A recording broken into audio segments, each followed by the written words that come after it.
Bun venit pe canalul Tarot Lovers pentru etalarea ascendent, lună, soare în Gemeni pentru luna iunie. Să vedem ce avem aici pentru voi pentru luna iunie. Au picat 8 de cupe și regele de monede. Wow!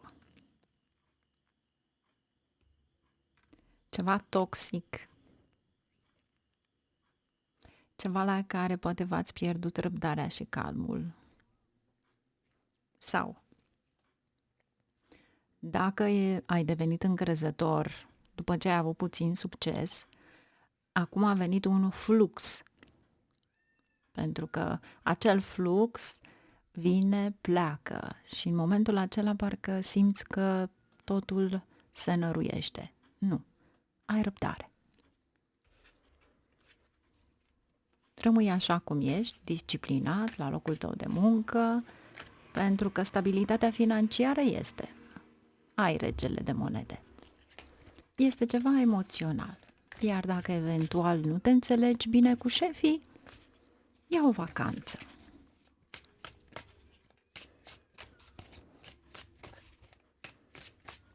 Ia să vedem aici ce avem. 6 de bâte. Din prima săptămână ai un succes extraordinar. Și bineînțeles îți este recunoscut succesul. Deci, întotdeauna vor exista provocări. A doua săptămână, regina de monede. Mai cu picioarele pe pământ și îți revii. A treia săptămână, 9 de bâte. Simți că nu mai ai răbdare și că toate au venit acum, dar haideți să vă spun ceva. În momentul în care încercați să rezolvați toate problemele și să vă puneți, de fapt, toate abilitățile voastre, să deveniți o adevărată caracatiță pentru a încerca să rezolvați totul, atunci devine, de fapt, o problemă. Deci, poate chiar aveți nevoie de o vacanță, pentru că aici este limita, este supra-solicitarea. Iar aici aveți promovare. Sau poate chiar primiți un cadou, pentru că cu siguranță este o promovare la locul de muncă. Aveți deja acea stabilitate financiară. Voi aici aveți recompense pentru dedicarea, munca voastră asiduă, care nu este de ieri, de azi. Este de mult timp. Dar cu siguranță evitați niște conflicte cu superiorii la locul de muncă, iar aici vă spune cavalerul de monede. Este un fel de a avea răbdare, încet, cu răbdare, evită să iei decizii pripite, pentru că cu siguranță vei reuși. 10 de bâte. Se va termina perioada respectivă. 7 de sabii. Aici sunt niște riscuri financiare inutile. Deci fiți foarte atenți pentru că aveți cavalerul de monede și 7 de spade.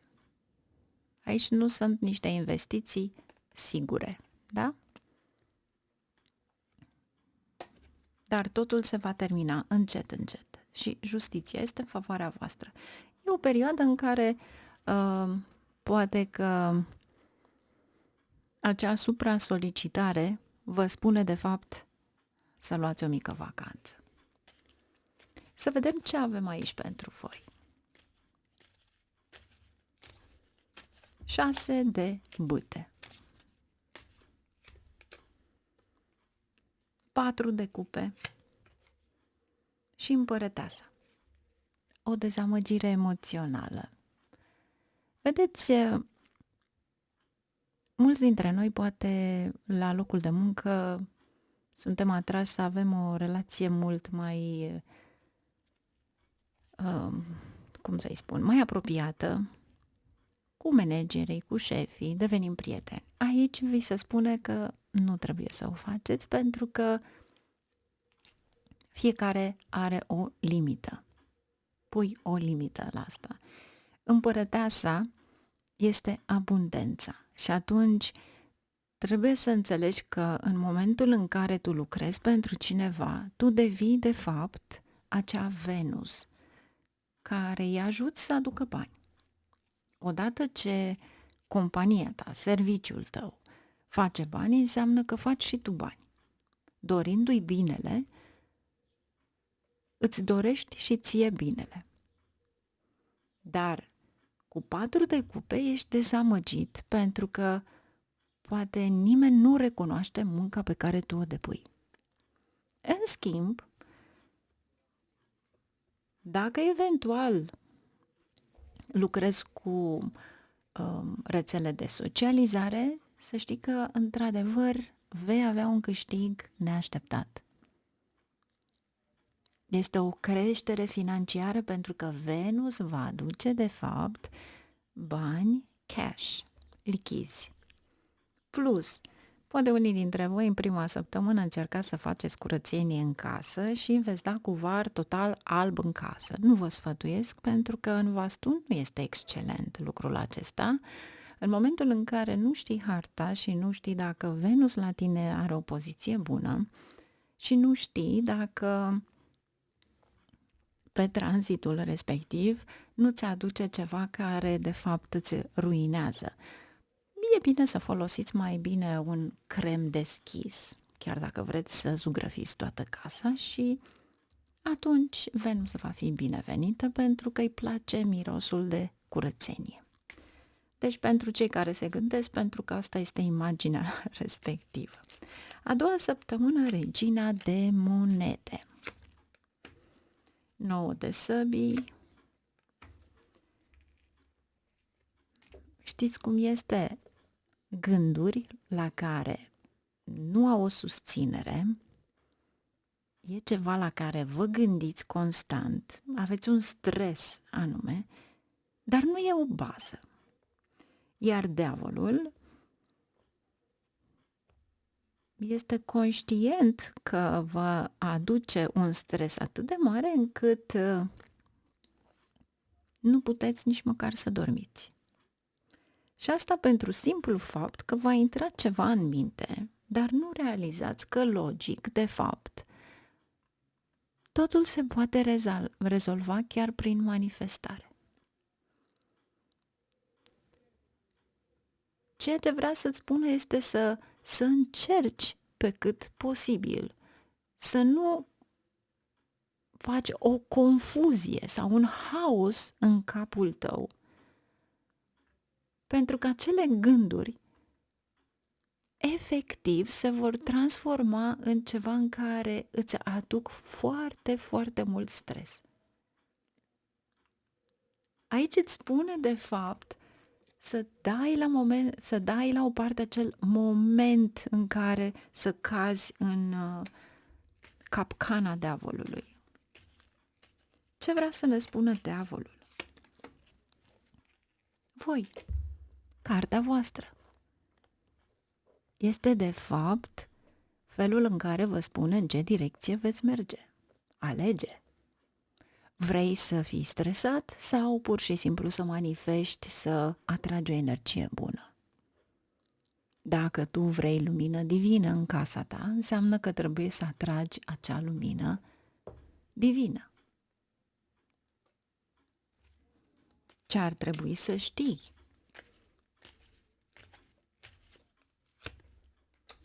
Wow! Spânzuratul. Aici este o traiectorie care se schimbă brusc. O oportunitate interesantă, un sacrificiu pe care voi l-ați făcut datorită poate locului de muncă, poate ceva la care efectiv ați dat la o parte pentru binele altora. Dar vedeți voi aici munca aceea pe care o depuneți, pentru că diavolul este semnul Capricornului și voi munciți până terminați absolut totul, Deci posibil să rămâneți ore suplimentare, sacrificii pe care le faceți și care de fapt nu sunt luate la cunoștință. Sau, mai bine zis, recunoscute. Dacă vrei într-adevăr să strălucești, asta înseamnă să-ți faci pur și simplu treaba și serviciul respectiv și să ai grijă de tine. 9 de bâte. Cum vor pleca aceste obstacole? Magicianul. Fii înțelept. Fii înțelept. Încearcă să înțelegi că tu ești o energie extraordinar de bună și că tu aduci bogăție în orice loc în care ai fi. Iar aici cu siguranță vei aduce un câștig imediat pentru că ai și 6 de monede. 2 de bâte. Regele de bâte. Wow! Și lumea. Deci, pentru unii dintre voi, posibil să faceți o călătorie în străinătate cu persoana iubită sau dacă veți cunoaște pe cineva, dar am senzația că este cu partenera voastră.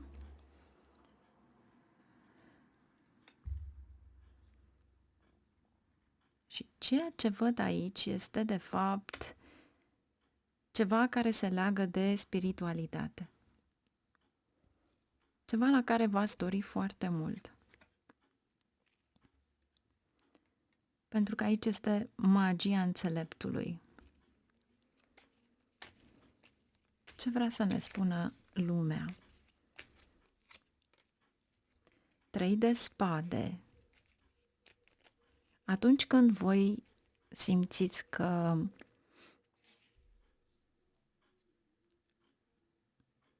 parcă nimic nu merge, parcă totul este un obstacol sau nu vă simțiți bine, pur și simplu, veți încerca să evadați în ceva în care să vă aducă liniște și pace, în care să fiți singuri. Regele de monede aici este legat de o imagine extraordinar de frumoasă în care avem regele, 3 de săbii și lumea. Pământ, unde oamenii merg pentru că sunt total dezamăgiți, iar singura lor moștenire sau ceva la care să capete este acea magie. Deci, poate unii dintre voi veți vizita un loc special, spiritual, înconjurat de apă, poate o insulă, dar am senzația că veți merge undeva momentul potrivit, la locul potrivit.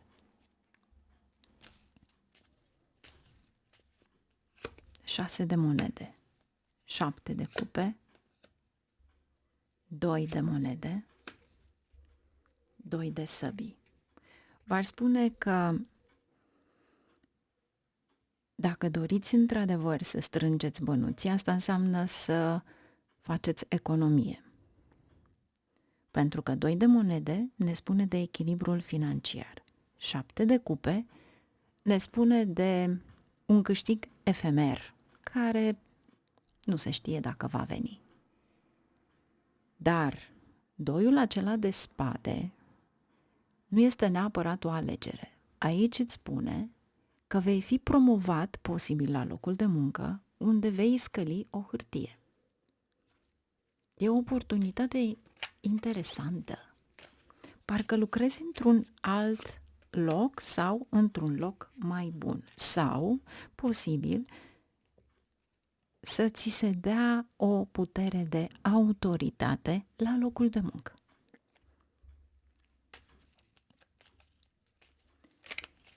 8 de cupe. Vreau să clarific acest 8 de cupe. Doamne, 8 de cupe cu 8 de cupe. Ce trebuie să dăm la o parte? Concurența și orice neînțelegere cu șefii. Soluția ta este să fii într-o perioadă de timp, să fii înțelept, să te reculegi, să mergi undeva singur. Extraordinar!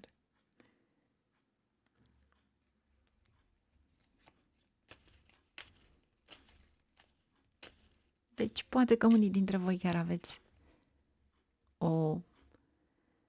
o perioadă, să-i zicem, în care ați vrea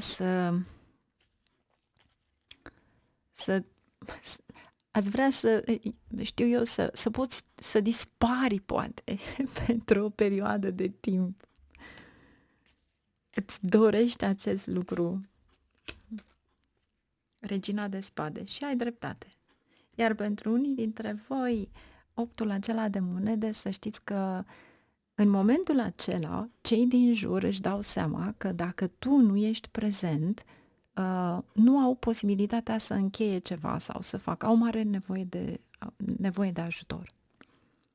Deci, fă în așa fel încât să ți se recunoască ceea ce faci prin lipsa ta. Dar nu lăsa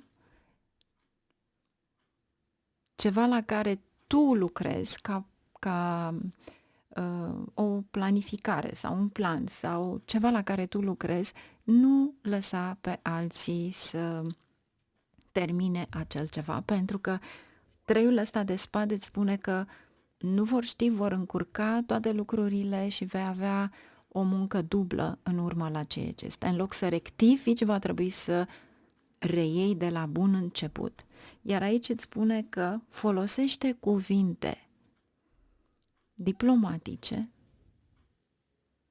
încearcă să te ții departe în a răspunde prompt șefilor, pentru că în momentul acesta ai un stres extraordinar de mare, vei avea o creștere financiară, dar ți se impune. Deci dacă eventual o să aștept mesajele voastre, dacă veți vedea că poate nu vă treziți dimineața cu un chef anume, toată lumea se trezește când merge la muncă, dar dacă veți vedea pe parcursul unei perioade, o săptămână, două, că ceva nu vă atrage și că pur și simplu aveți o micranie, o durere de cap sau orice altceva, ăsta este un semn la care universul vă spune: stai acasă, odihnește-te.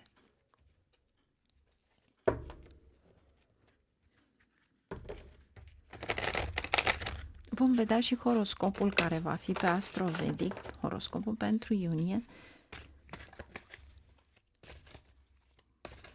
pentru a înțelege, de fapt, mișcarea planetelor pentru fiecare ascendent în parte. Ce vă promite universul? 5 de primăvară. Deci, ceea ce veți face va veni de fapt diferit, da? Cu siguranță nu veți fi un om sociabil în această perioadă și cu siguranță aveți o ambiție extraordinar de puternică acum, care vă favorizează.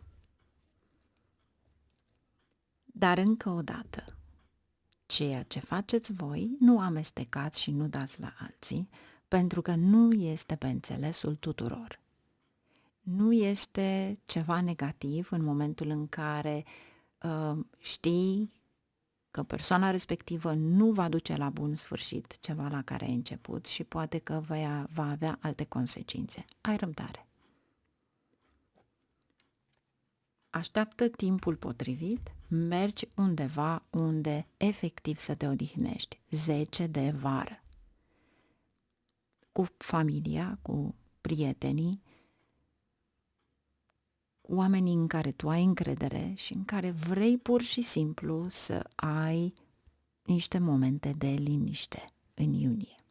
Deci, eu aș spune să vă alegeți fie în a doua săptămână, fie în a treia săptămână a lui iunie, câteva zile în care pur și simplu să vă odihniți. Iar cei care doresc să facă o călătorie poate pe un loc sfânt, alegeți undeva o insulă sau ceva care vă atrage. Poate în momentul în care deja vă puneți dorința respectivă, deschideți Google sau deschideți ceva în media și vă apare ceva. Dacă vă apare de nenumărate ori, înseamnă că e posibil ca acel mesaj să vină special pentru voi, pentru a merge acolo.